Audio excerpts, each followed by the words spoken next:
les tentes et barnums installés par les villes de Lateste-de-Buch et Gujan-Mestras, un cuisinier se prépare.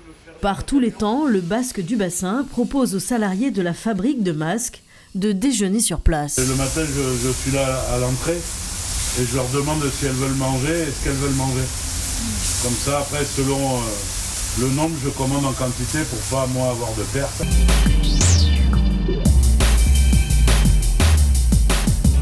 Il est midi, elles arrivent. Qu'elles aient passé commande ou non, toutes peuvent s'installer ici.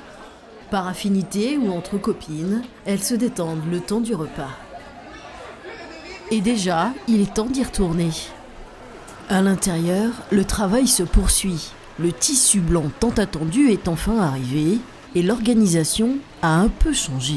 Désormais, pour sortir un masque, elles sont regroupées par 3. Ethel, Patricia et Marion à droite. Là, moi, je plie les 4 de côté pour que ça soit maintenu. Je commence à faire les premiers plis et elle fait les oreillers et elle fait les élastiques. Marion est la seule couturière professionnelle du groupe. Patricia, elle, cousait pour le plaisir. Quant à Ethel, c'est une première. Vous faites les deux côtés, vous retournez et vous lui faites de l'approvisionnement pour elle avec le point qui est sur le côté. D'accord. Comme ça, et demain pareil. Comme ça, vous n'êtes pas arrêté. C'est-à-dire que dès qu'elle a plus de boulot, vous ne coupez plus les élastiques. Vous reprenez la phase 1. Okay. Dans la tête de Libero Mazzone, désormais un seul objectif. Il faut augmenter les cadences. Les temps de formation sont terminés. Il faut produire et s'approcher au plus près des chiffres donnés aux médias. Ils ont fait 5000 pièces dans l'après-midi. Il n'y a pas d'autre mot, bravo. Bravo, mais on est encore loin des 25 à 30 000 pièces jour annoncées. Là, c'était le premier jour d'école, demain c'est prod et elles ont vraiment très bien travaillé, elles sont en mode opérationnel industriel, donc c'est top. Pour y parvenir, Libero Mazzone s'est équipé de machines plus performantes. Est-ce que la cadence a progressé aujourd'hui? Rien à voir. On est au top là. Elles sont passées de 100 masques hier à 150 aujourd'hui. On a bien progressé par rapport à hier. Les machines vont mieux aussi. On a une nouvelle machine et c'est vraiment bien.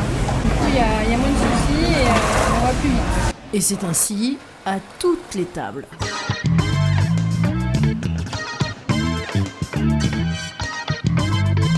Des masques qui finissent leur course dans une boîte en carton et qui sont récupérés puis rapportés au lieu d'emballage.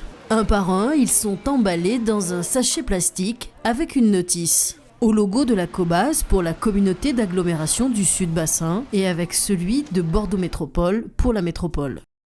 Vous rectifiez un peu parfois avec des ciseaux ou... Oui, s'il reste encore des fils, on enlève les petits fils qui restent.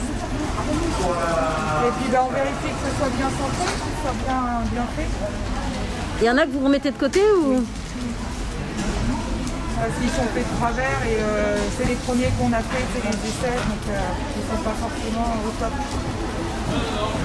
Après, ça va. Toutes deux ne sont pas non plus du métier. L'une travaille dans l'immobilier, l'autre est apicultrice. Ça ne les empêche pas d'être motivées et de la motivation, il leur en faut pour mettre sous pli avec leurs collègues des milliers de masques par jour. C'est des polyvalents, tout ça. Il y a un petit peu de retard parce qu'il a fallu optimiser le process industriel de manière à obtenir la cadence à minima de 10 000 masques par jour, ce qui est le cas aujourd'hui, ce qui veut dire qu'a priori, fin de semaine prochaine, voire tout début de la semaine suivante, en fonction des chiffres qui ont été donnés de production par l'entreprise Valène, les 100 000 masques de la Cobase seront sur la base aérienne de Cazaux. Des masques qui finissent leur course dans ces cartons. 700, c'est bon. On arrête, c'est bon. Voilà. 700, c'est bon.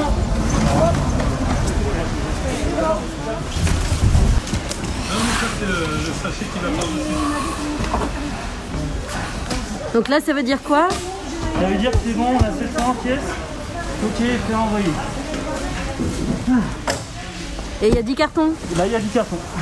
Des cartons qui vont dans un futur proche être transportés par l'armée jusqu'à la base aérienne 120 de Cazaux. Tout est prêt pour débuter cette mission. On va réceptionner entre guillemets la première palette qu'on va amener sur la base, donc tout est identifié, le lieu de stockage, camions pour charger, les Fenwick, le véhicule pour assurer la protection du convoi. Voilà, tous les feux sont ouverts pour embarquer aujourd'hui le début de la cargaison. Et on donne priorité à la cobasse. Dehors, dernier briefing, dernière recommandation du lieutenant-colonel Perrault. C'est lui qui, dans le cadre de l'opération Résilience, a en charge toutes les demandes des collectivités locales liées au Covid-19. Et le lendemain matin, notre équipe l'emmène à Bordeaux. On va aller voir tout ça pour le changement.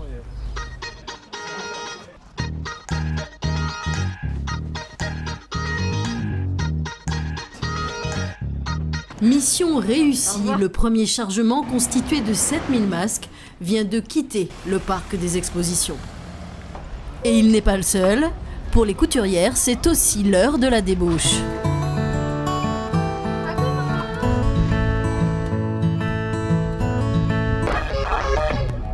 Pendant ce temps-là, le premier chargement arrive sur la base de Cazaux.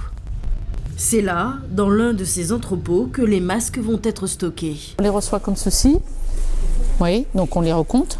Alors là, ça prend des heures quand même pour les compter parce que c'est très fin. Normalement, on les reçoit, il y a 700 masques par carton. Ils sont recomptés et ils sont mis après comme ceci, sous scellés, pour directement être transportés à la Cobasse. Ces masques sont payés bien évidemment par la Cobasse. On a payé pour une quantité précise de masques et donc effectivement, comme ils sont emballés dans des sachets plastiques et des fois ça se colle, donc un recomptage est nécessaire. Ça prend entre 2 à 4 heures en fonction du nombre de personnes qui comptent les masques. Donc ça prend du temps, mais c'est nécessaire parce que s'il manque des masques, après voilà, on se retrouve un peu en difficulté par rapport à la commande, par rapport au coût et par rapport aussi à la crédibilité et l'assurance qu'on en fait vis-à-vis à la fois de ceux qui ont commandé, de ceux qui ont payé et puis bien évidemment après indirectement pour les habitants. Il y a eu une erreur qui était quand même assez importante, donc il était nécessaire de rappeler aux fabricants d'être très vigilants sur le comptage et c'est ce qui va se faire à l'avenir.